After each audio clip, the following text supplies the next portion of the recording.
ॐ भक्तार्तिनाशनपराय गणेश्वराय सर्वेश्वराय शुभदाय सुरेश्वराय विद्याधराय विकटाय च वामनाय भक्तप्रसन्नवरदाय नमो नमस्ते।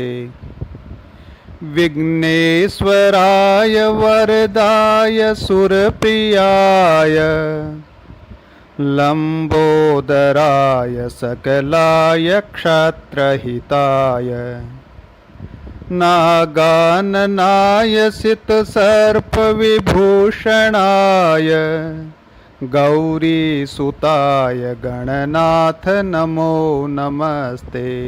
वंदना के गीत मेरे भाव की गरिमा मिला लो। दुख पीड़ित जाति मेरी गूंजती है युद्ध भेरी। शर्म का पानी बहा तो अश्रु एक मेरा मिला लो। वंदना के गीत मेरे भाव की गरिमा मिला लो। कोटि युग का तम दहलता शक्ति माँ का दीप जलता। मेरे बुझते दीप को तुम स्नेह भर फिर से जला लो। वंदना के गीत मेरे भाव की गरिमा मिला लो। ज्योति तेरी ही निहारूं पूर्ण श्रद्धा से पुकारूं। मेरे अरमानों के सपने अपने चरणों में धरा लो। वंदना के गीत मेरे भाव की गरिमा मिला लो। सूत्र तेरा नृत्य मेरा यंत्री तू मैं यंत्र तेरा। मैं तो तेरा ही सदा हूँ। जीत दो या फिर हरा लो। वंदना के गीत मेरे भाव की गरिमा मिला लो। फिर से क्षमाएं जल उठी रे शीश दान की। झुकने लगी ऊंचाइयां रे आसमान की। तूफान से लड़ खड़ा गया जीवन का दीप है। तरकश के चुक गए हैं तीर संध्या समीप है। डोरी न टूट जाए रे खींचो कमान की। फिर से क्षमाएं जल उठी रे शीश दान की। झुक झुक के हमने चूम ली कदमों की धूल को। फूलों की खोज में नहीं छोड़ा बबूल को। जिंदा दिली हैरान है सारे जहान की। फिर से शमाएं जल उठी रे शीश दान की। सीने में सिमट के पड़ी दूरी दिगंत की। आँखों में खा रही उबाल व्यथा अनंत की। जरूरत है आज कौम को ऐसे जवान की। फिर से शमाएं जल उठी रे शीश दान की। वर्षों की खोज थक गई मांझी कहाँ गए। नावें कहाँ उलट गई मोती कहाँ गए। सता न लुभा सकी जिन्हें अकबर महान की। फिर से शमाएं जल उठी रे शीश दान की। झकझोर ना अच्छा नहीं बिसराई याद को। मंजिल पे पाओगे मगर मेरी समाधि को। बाजी रखेंगे देखना अपनी जबान की। फिर से शमाएं जल उठी रे शीश दान की। झुकने लगी ऊंचाइयां रे आसमान की। आज हम श्रद्धेय नारायण सिंह जी का जयंती समारोह मना रहे हैं। संक्षिप्त में उनका हम जीवन परिचय जानें। नारायण सिंह जी का जीवन एक ऐसी यात्रा की कहानी है जो साधारणताओं से प्रारंभ होकर असाधारणताओं तक पहुंचती है। 30 जुलाई 1940 मंगलवार को अत्यंत साधारणताओं के बीच उनका जन्म हुआ। एक अत्यंत साधारण परिवार, गांव में रहने वाला निम्न मध्यम वर्ग का राजपूत परिवार। पिता हरि सिंह जी गांव के एक साधारण राजपूत, चूरू जिले की सुजानगढ़ तहसील का एक साधारण सा मरुस्थलीय गांव लेड़ा उनका जन्म स्थान था। बीकानेर उन्हें शिक्षा प्राप्त करने के लिए भेजा गया। उन्होंने 10वीं तक शिक्षा बीकानेर में ही प्राप्त की। पढ़ने में होशियार थे और विद्यालय की एनसीसी, स्काउटिंग आदि गतिविधियों में भी वे भाग लेते रहते थे। सन 1950 में मात्र 10 वर्ष की उम्र में बीकानेर में लगे एक प्राथमिक प्रशिक्षण शिविर से उनकी संघ यात्रा प्रारंभ हुई। वह संघ शिविर श्रृंखला का 23वां शिविर था और वे 882वें व्यक्ति थे जो संघ के शिविरों में प्रशिक्षण प्राप्त करने आए थे। अपनी पाठशाला के अतिरिक्त वे छात्रावास में रहते थे और कुछ न कुछ चिंतन मनन चलता रहता था। वे नित्य डायरी लिखा करते थे और उनकी डायरी में स्वयं अपने ही ऊपर टिप्पणियां हुआ करती थी। यह प्रक्रिया है स्वाध्याय की। स्वाध्याय अर्थात स्वयं का अध्ययन, आत्मनिरीक्षण, और इसी आत्मनिरीक्षण ने ही उन्हें साधारणताओं से असाधारणताओं में पहुंचा दिया। घर की परिस्थितियों के कारण 10वीं कक्षा के बाद वे अध्यापक बनकर राजकीय सेवा में चले गए।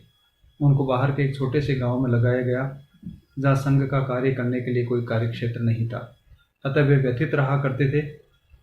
बीच बीच में छुट्टी का अवसर देखकर अपनी उस व्यथा को मिटाने के लिए बीकानेर आ जाते थे। इसी व्यथा और संघ के प्रति छटपटाहट ने ही उन्हें साधारणताओं से असाधारणताओं में धकेलने का कार्य किया। सन 1959 के मई माह में संघ का उच्च प्रशिक्षण शिविर हल्दीघाटी में लगा। उसी शिविर में उन्होंने यह निर्णय ले लिया कि पूज्य तन सिंह जी के सानिध्य में ही रहकर अब जीवन भर संघ का कार्य करना है। घर के सबसे बड़े लड़के और शादीशुदा, विपरीत घरेलू परिस्थितियां होते हुए भी लगी नौकरी छोड़कर ऐसा निर्णय लेना सभी को आश्चर्य में डाल सकता है। लेकिन तन सिंह जी के साथ रहने में ही मेरा कल्याण है, यह निर्णय बहुत ही समझदारी का निर्णय था। 19 वर्ष का युवक उनका 19 वर्ष के उस युवक का अत्यंत साहसिक कदम था। साधारणतः कोई ऐसा निर्णय ले नहीं पाता है। सामान्य व्यक्ति को समर्पण के बाद में भी अपने जीवन यापन, परिवार पालन और भविष्य की समस्याओं का हमेशा भय बना रहता है। इसलिए वह तो चाहता है कि मेरी साधना भी चलते रहे और दूसरी तरफ यह सब भी सुरक्षित रहे, लेकिन ये कभी संभव नहीं है। यह तो साधारणता में ही जीना है। लेकिन नारायण सिंह जी का जीवन साधारणताओं से असाधारणताओं की ओर बढ़ने का नाम है। 19 वर्ष के उस युवक के सामने सारा जीवन चुनौती बनकर खड़ा है। उनका विद्याधन, नौकरी, परिवार पालन आदि सारी समस्याएं जो एक मध्यम वर्ग के व्यक्ति के सामने होती है, वे सभी उनके सामने मुंह खोले खड़ी थी। लेकिन उनका संकल्प और उनका निर्णय, उनका समर्पण इतना पक्का था कि उस दिन, उस घड़ी से लेकर अंत तक उन्होंने कभी पीछे मुड़कर नहीं देखा। तन सिंह जी के साथ रहना कोई आसान काम नहीं था। अपने साथ रहने वालों को वे मांज कर स्वच्छ बनाते थे, निर्मल बनाना चाहते थे। और निर्मल बनाने का या मांजने की जो क्रिया होती है वो कष्टकारी हुआ करती है। तन सिंह जी के समीप अनेक लोग आए और अधिकांश इन कष्टों के कारण भाग छूटते थे। नारायण सिंह जी को तो स्वयं ही निर्मल बनना था, सरल बनना था, अतः सत्य की ओर ले जाने वाले इस मार्ग के साथ उनको जो किस प्रकार के कोई कष्ट आए उनसे वो विचलित कैसे हो सकते थे। अपनी इस यात्रा में वे एक आदर्श स्वयंसेवक बने। एक अच्छा सहयोगी, अधिकारी या शिक्षक बनने से पहले आदर्श स्वयंसेवक बनना पड़ता है। जो स्वयं आज्ञा पालन नहीं कर सकता वह दूसरों से आज्ञा पालन करवा ले, इसकी संभावना बहुत कम रहती है। उनका आज्ञा पालन, उनका सेवा भाव, उनकी निरंतर कर्मठता, उनकी लगन उनने उनको एक आदर्श स्वयंसेवक के रूप में प्रतिष्ठापित किया। शिविरों में वे एक आदर्श घट प्रमुख के रूप में भी प्रतिष्ठापित हुए। अपने घट के लोगों को भी इस प्रकार से बांध देते थे कि वे लोग संघ से जुड़ जाते थे। शिक्षक के रूप में शिक्षण को रोचक बनाने के लिए अनेकों प्रयोग किए। 18-18 घंटे के व्यस्त कार्यक्रमों में शिक्षार्थियों को ऊब नहीं आए, थकावट नहीं आए, प्रत्येक कार्यक्रम को रोचकता बनी रहे, इसके लिए कार्यक्रमों और चर्चाओं आदि के वर्गीकरण कर उन्होंने अन्य लोगों के लिए भी शिक्षण का कार्य सुगम बना दिया। उनकी कर्मठता ऐसी कि 4-4 महीने लगातार एक के बाद एक शिविर और बीच के दिनों में भी शाखाओं के दौरों में वे अकेले व्यस्त रहते थे। न कभी उनको थकान आई, न कभी उन्होंने कोई शिकायत की। संघ कार्यों में इतनी व्यस्तता रहती थी कि कई बार तो वो साल भर तक घर नहीं जा पाते थे। निरंतर संघ में लगे रहते थे। माता पिता, पत्नी, संतान, बंधु, कोई भी आकर्षण ऐसा नहीं था जो संघ की आवश्यकताओं की उपेक्षा करवाकर उन्हें अपनी ओर आकर्षित कर पाए। परिवार में वे सबसे बड़े भाई होते हुए भी सगे भाइयों के किसी की भी शादी में सम्मिलित नहीं पाए, क्योंकि उन्हीं दिनों संघ कार्य है तो उनको कहीं दूसरी जगह आवश्यकता थी उनकी। उन पर ही संसार ही आरोप लगा सकता है कि उन्होंने परिवार की उपेक्षा की, या कह सकता है कि अपने प्रतिभाओं और विशिष्टताओं का लाभ उन्होंने अपने परिवार वालों को नहीं पहुंचाया। पर क्या ऐसा आरोप क्षात्र धर्म के प्रत्येक पालकों पर नहीं लगाया जा सकता? स्वतंत्रता और स्वाभिमान के रक्षार्थ क्या महाराणा प्रताप ने अपने परिवार और प्रजा को कष्ट में नहीं डाला था? क्या उनकी उपेक्षा नहीं की थी? 30 वर्षों तक अनवरत संघर्ष दुर्गादास ने क्या अपने परिवार के लिए किया था? धर्म की रक्षा, देश की रक्षा और अपने महाराज के बालक पुत्र की रक्षण और पोषण करने में अपना जीवन खपा देने वाले परिवार को भी क्या ऐसी शिकायत हो सकती है? शरणागत के रक्षार्थ सर्वस्व लुटा देने वाले हठी हमीर के परिवार को क्या शिकायत हो सकती है? नवविवाहिता को छोड़कर मंदिर की रक्षार्थ उत्सर्ग करने वाले सुजान सिंह छापोली पर क्या यह आरोप नहीं लग सकता? लेकिन क्षत्रिय अगर केवल परिजनों की ही सोचे तो धर्म की रक्षा और मानदंडों की रक्षा की कौन सोचेगा? वास्तव में क्षात्र धर्म का मार्ग ही कंटकाकीर्ण है और इसे उपेक्षा की संज्ञा नहीं दे सकते। यह तो प्राथमिकता की बात है। सही प्राथमिकता निर्धारित करने पर ही क्षात्र धर्म की प्रतिष्ठा हो सकती है। सन 1963 से 1975 तक वे संघ शक्ति के संपादक भी रहे और कुशलतापूर्वक संपादन कार्य किया। 1969 के बोरुंदा ओटीसी में वे मात्र 29 वर्ष की उम्र में श्री क्षत्रिय संघ के संघ प्रमुख चुने गए। उसके बाद 1974, 1980 और 1985 में पुनः संघ प्रमुख चुने गए। इस प्रकार 10 वर्ष धन सिंह जी के सानिध्य में और 10 वर्ष स्वतंत्र रूप से संघ को नेतृत्व प्रदान किया। एक व्यापारी के रूप में कुशलतापूर्वक व्यापार का संचालन कर कुशल प्रशासन का चातुर्य भी दर्शाया। साथ ही लोग जब हिसाब किताब में कहीं उलझ जाते थे तो दूर बैठे ही कुछ जानकारी हासिल कर वे उन्हें सुलझा देते थे। और कहीं से उन्होंने अकाउंट्स का काम कहीं नहीं सीखा, लेकिन इसमें भी वे हमेशा तत्पर रहे। उन्हें जो भी कार्य मिला उसमें उन्होंने हमेशा निष्ठता प्रदान की। श्री क्षत्रिय संघ का मार्ग आध्यात्मिक मार्ग है, संपूर्ण योग मार्ग है। जो भी इसे पूर्ण समर्पण भाव से स्वीकार कर चल पड़ता है उसे ईश्वरीय तत्व को प्राप्त कर सकता है। इसी मार्ग में नारायण सिंह जी ने ये पाया। उनके वहाँ स्वयं में योगिक क्रियाएं प्राप्त होने लगी। इसके फलस्वरूप उनके चमत्कारी परिवर्तन आरंभ हो गए। उस समय उनके द्वारा किए गए सहगानों चर्चाओं में योग प्रकट होने लगा। उनकी साधना बड़ी कष्टदायक थी, किंतु परिणाम अत्यंत आनंददायक थे। और अंत में स्वनाम धन्य इस महान विभूति ने 22 अक्टूबर 1989 रविवार को अर्धरात्रि को उन्होंने महाप्रयाण कर दिया। पूज्य नारायण सिंह जी के जीवन को हम अपनाकर उन्हें सच्ची श्रद्धांजलि प्रदान कर सकते हैं। चाहे एक ही जले पूरे स्नेह से जले, ऐसे दीप चाहिए जिसकी कांपे नहीं लो, कहीं दुनिया में हो ऐसी जोत चाहिए। बादलों की पातें जो मोतियों की धारें बरसाएगी यहीं, ठंडी ठंडी बाहें चलता पवन पसारे, सहलाएगा सही सहलाएगा सही, बहकाएगा यहीं। किंतु स्वाति के सिवा जिसकी कोई नहीं चाह, ऐसी सीप चाहिए। चाहे एक ही जले पूरे स्नेह से जले, ऐसे दीप चाहिए। धरती का धीरज सूरज की तपन से क्या कांपेगा कहीं, आसमां का शीश किसी पर्वत के पुकारे क्या झुकेगा कहीं, क्या झुकेगा कहीं, नहीं झुकेगा कभी। गहरे सागरों को पी ले फिर भी होठ ना हिले, ऐसी रीत चाहिए। चाहे एक ही जले पूरे स्नेह से जले, ऐसे दीप चाहिए। पतंगों की प्रीति चढ़ी ज्वाला के सहारे, शर्माएगी वहीं। जीत के भी घोड़े जहाँ हार की निशानी पे पहुँचेंगे नहीं, पहुँचेंगे नहीं।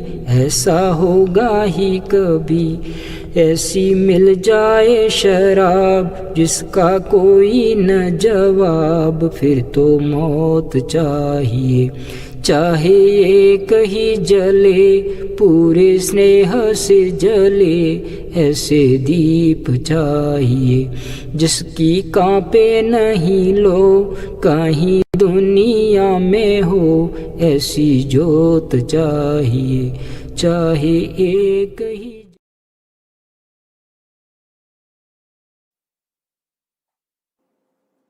क्षत्रिय युवक संघ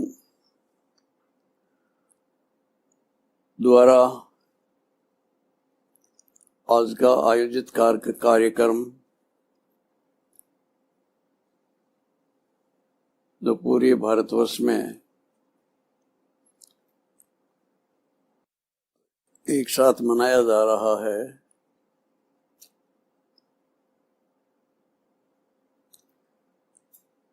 पूज्य नारायण सिंह जी इरेड़ा का जन्म दिवस है आज।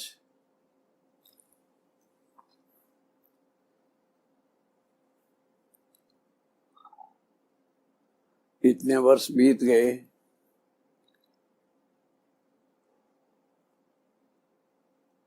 हम आज के दिन को महत्वपूर्ण समझ करके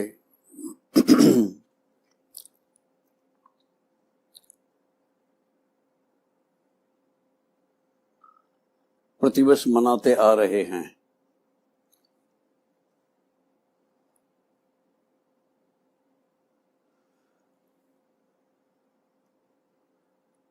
इतनी लंबे अंतराल के बाद भी उनका जीवन हम सब के लिए प्रेरक है, समाज के लिए प्रेरक है,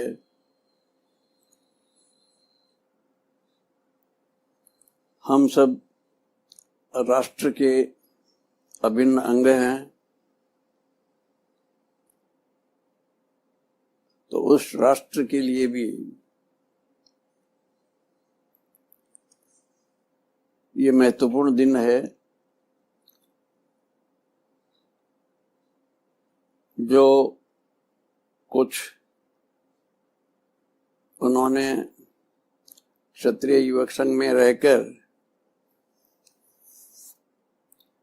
पूज्य तन सिंह जी के सानिध्य में उन्होंने जीवन बिताया,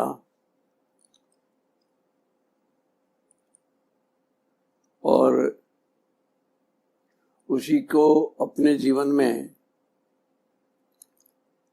उतारा, अनुभव किया। जो जीवन में उतारी हुई बात हो, जो अनुभूत बात हो, वही कहने योग्य होती है। उन्होंने कभी कोई अनर्गल बात की हो, ऐसा मुझे स्मरण नहीं है। उनके जीवन में कुछ भी अनर्गल नहीं था, तब सब कुछ तारतम्य वाला उनका जीवन था, और तारतम्य वाली बात ही वो करते रहे। उनके इस प्रकार के जीवन के कारण हमारे जीवन में भी तारतम्य उतरा, ऐसा हमने अनुभव किया।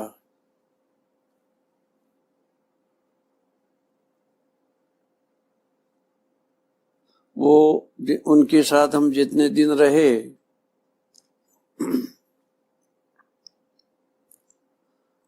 संघ में और संघ के शिविरों में,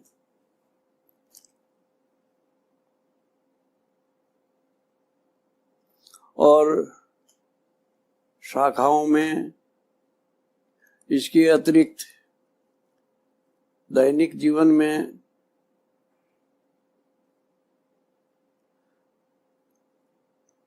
उनके साथ बिताए गए दिनों को स्मरण करते ही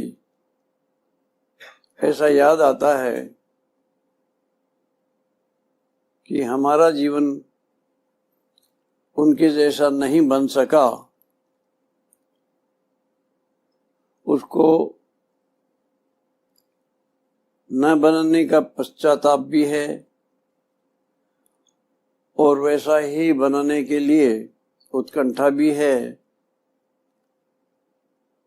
क्योंकि हम उसी मार्ग के राही हैं जो उन्होंने किया वो हम चाहते हैं कि वही हम करें। उनके जीवन में पूज्य तन सिंह जी के देहांत के बाद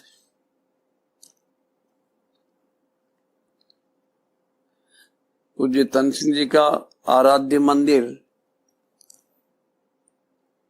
चौटन में वेर का थान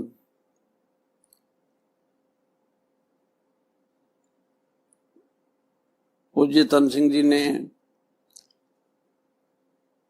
घोर तपस्या की थी। वहां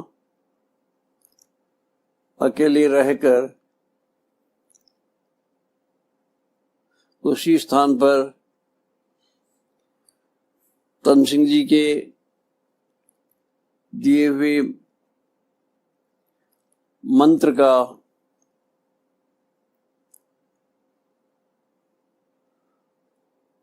अनुष्ठान तो पूरा हो गया था, दशमांश हवन बाकी था। वह उसी स्थान पर उसी यज्ञ कुंड में नारायण सिंह जी ने पूरा किया और उस यज्ञ के बाद ही उनके जीवन में योग उतरा। हम लोग पूछा करते थे कि आपका इसने कब अभ्यास किया, आपको इस प्रकार की कोई पुस्तक पढ़ते हुए सुना नहीं, किसी योग गुरु के पास जाते हुए देखा नहीं, तो ये सब कैसे घटित हुआ। उनका एक ही उत्तर था, मैंने न कोई पुस्तक पढ़ी है, न कहीं गया हूं। मैं ऐसा समझता हूं कि मैंने जैसा तन सिंह जी ने कहा वैसा मैंने किया, और वो था संघ कार्य। आप लोगों को लगता है कि ये आपके जीवन में भी घटित हो, तो आप भी वही कीजिए जो मैंने किया। मैंने तो तन सिंह जी की आज्ञाओं का माना, तन सिंह जी की मार्ग पर चला हुआ क्षत्रिय युवक संघ का कार्य जीवन भर मैंने किया। आप भी अपने मन बुद्धि में ऐसे संकल्प को जगाइए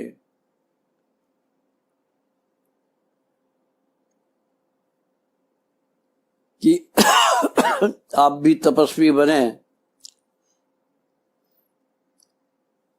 और लोगों का मार्गदर्शन करें। श्रेष्ठ व्यक्ति वही है जो अपने जीवन में श्रेष्ठता को अवतरित करे और लोगों का मार्गदर्शन करे। जो मैं कर सकता था वो मैंने किया, जो आप कर सकते हैं वह आप कीजिए। तन सिंह जी आपको सदैव आपके पीछे खड़े हुए दिखाई देंगे। आपको अनुभूति होगी कि तन सिंह जी कहीं गए नहीं, हमारे बीच ही हैं। और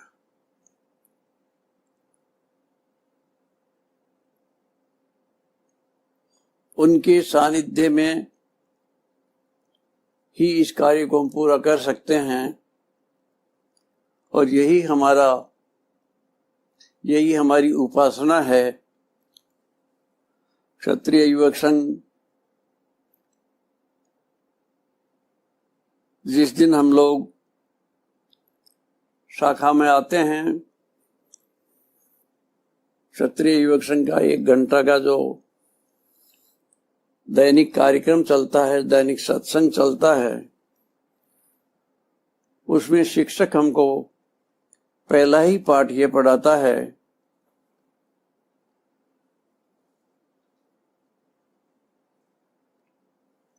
कि शाखा में नियमित रूप से आना चाहिए और निरंतर रूप से आना चाहिए। जो समय आपको बताया गया है, जब तक शिक्षक परिवर्तन न करे तब तक वही समय हमारे लिए हो, ये नियमितता है। और निरंतरता सतत रूप से हम शाखा में आते रहें, ये है निरंतरता। इसमें किसी भी प्रकार का अवरोध न आए तो ये छोटी सी साधना उपासना बन जाती है। और ये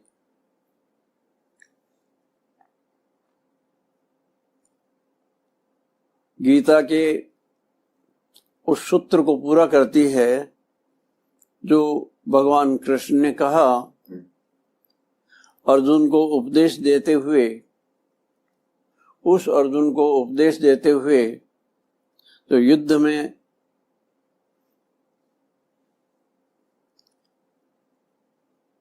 आकर भी अपने स्वजनों को देखकर हताशा और निराशा आ गई और रथ से उतरकर नीचे हाथ जोड़कर बैठ गया कि मैं ये युद्ध नहीं कर सकता।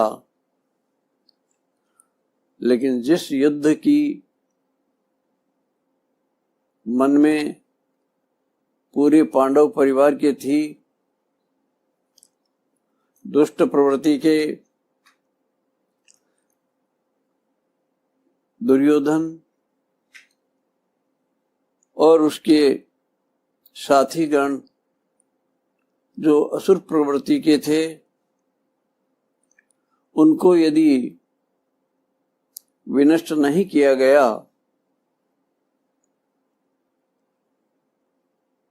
तो भगवान कृष्ण कहते हैं हमारा काम अधूरा रह जाएगा और अधूरे काम का कोई अर्थ नहीं होता। इसलिए तुम उठ,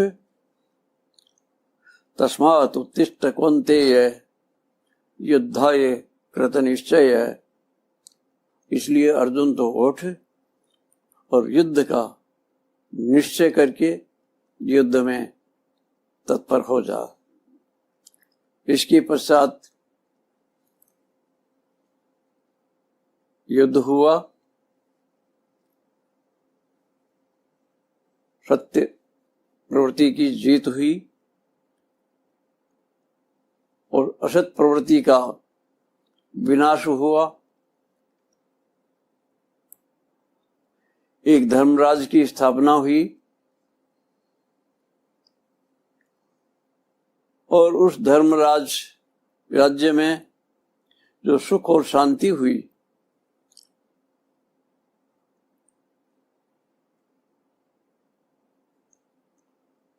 वो अनिर्वचनीय थी। और उस शांति का प्रभाव क्या पड़ा कि पांडवों का सबसे बड़ा भाई युधिष्ठिर ये अनुभव करने लगा कि युद्ध के उपरांत जो शांति आती है वो कितनी विनाशक है, बहुत महंगी पड़ती है, पूरे विश्व को हिला दिया, अशांत कर दिया। आगे से इस प्रकार के युद्ध न हो संसार में। और इसीलिए मैं आज सिंहासन पर बैठा हुआ और खड़े होकर ये प्रतिज्ञा करता हूं कि आज मैं जिस सिंहासन पर मैंने सुख भोग किया, जिसको मैंने शांति समझा, उसका मैं त्याग करता हूं। क्योंकि जो त्याग में सुख है वह भोग में सुख नहीं है। ये हमको भी अनुभव करनी चाहिए। जब हम थोड़ा सा भी कुछ छोड़ते हैं, त्याग करते हैं, दान देते हैं, तो अहंकार के आने की संभावना तो है, लेकिन अंदर ही अंदर बहुत प्रसन्नता होती है कि मैंने एक सत्कर्म किया है, देने का काम किया है। ईशावास्यमिदं सर्वं यत्किंच जगत्याम जगत तेन त्यक्तेन भुंजिता माग्रदः कस्यचित् धनम। ये सारा संसार जिसमें ईश्वर का वास है, ये ईश्वर का ही है।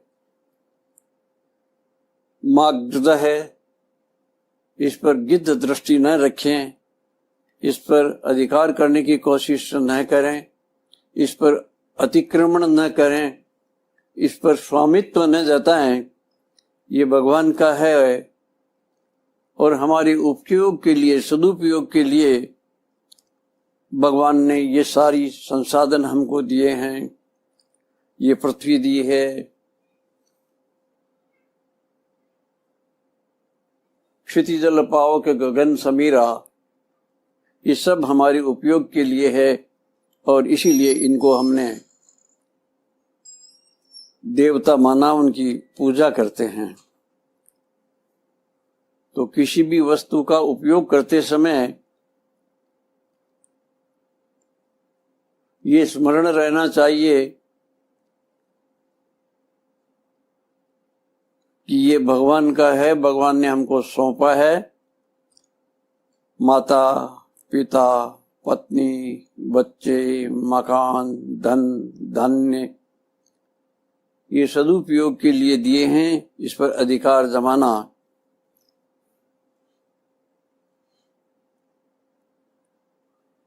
चोर का ये कर्म है।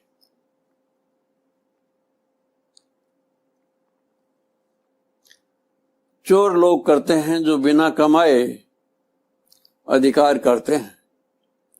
तो श्रेष्ठ लोगों को इस सूत्र को याद रखना चाहिए। क्षत्रिय युवक संघ में काम करते हुए कई बार हमारे भी सम्मान पाने की इच्छा होती है, सभी लोगों की होती है। तो सम्मान पाना, कुछ करके सम्मान पाना, आप सब लोग सम्मान पाएं, ये हम भी चाहते हैं। भगवान भी चाहता है कि मेरी ये प्यारी संतान ऐसे काम करे जिससे इसको सम्मान मिले और वह सम्मान मेरे को समर्पित हो, क्योंकि सब कुछ उसी का है। नारायण सिंह जी ने सदैव इस बात को याद रखा।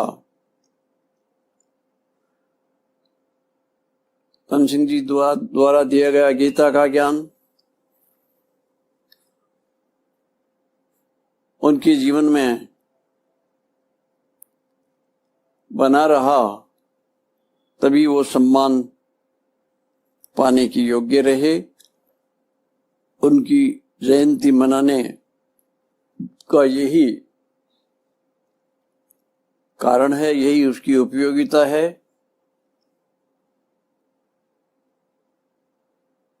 आप लोग इस कार्यक्रम को देख रहे हैं, शामिल हो रहे हैं, तो सदैव नारायण सिंह जी को याद रखें।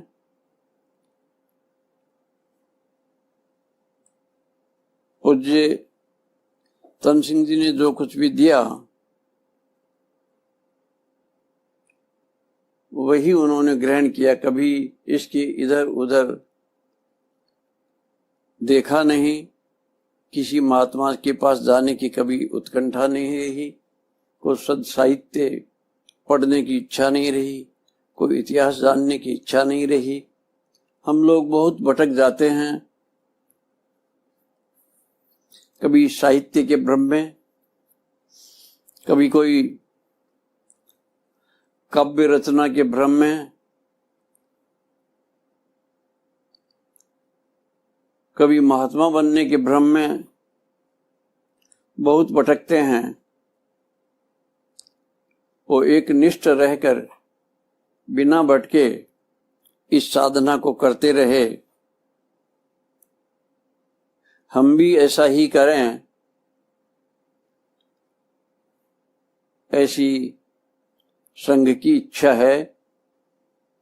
और संघ की इच्छा परमेश्वर की इच्छा है, क्योंकि तन सिंह जी ने हमको बताया कि संघ एक ईश्वरीय कार्य है।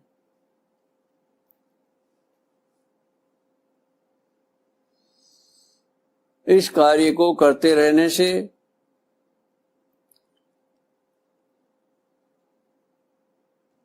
जीवन में साधना उतरती है, सुख शांति का अवतरण होता है, और जिसने सुख शांति का अपने अंदर अवतरण किया है वो इस संसार को सुख शांति दे सकता है।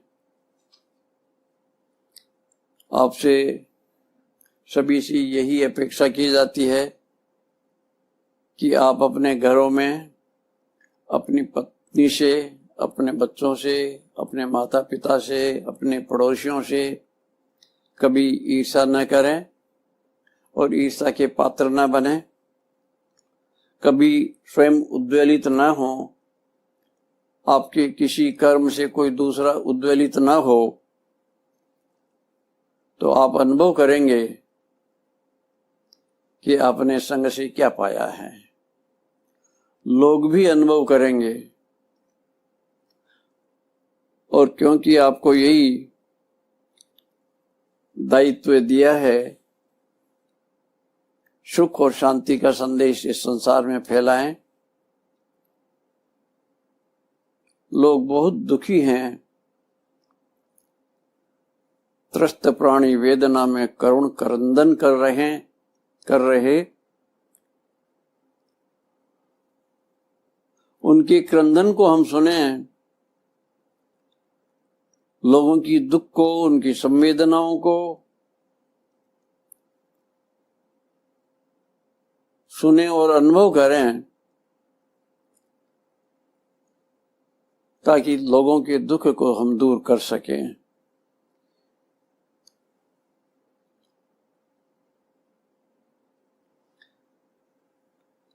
बस आज आपको इतना ही कहना है। जय संघ शक्ति।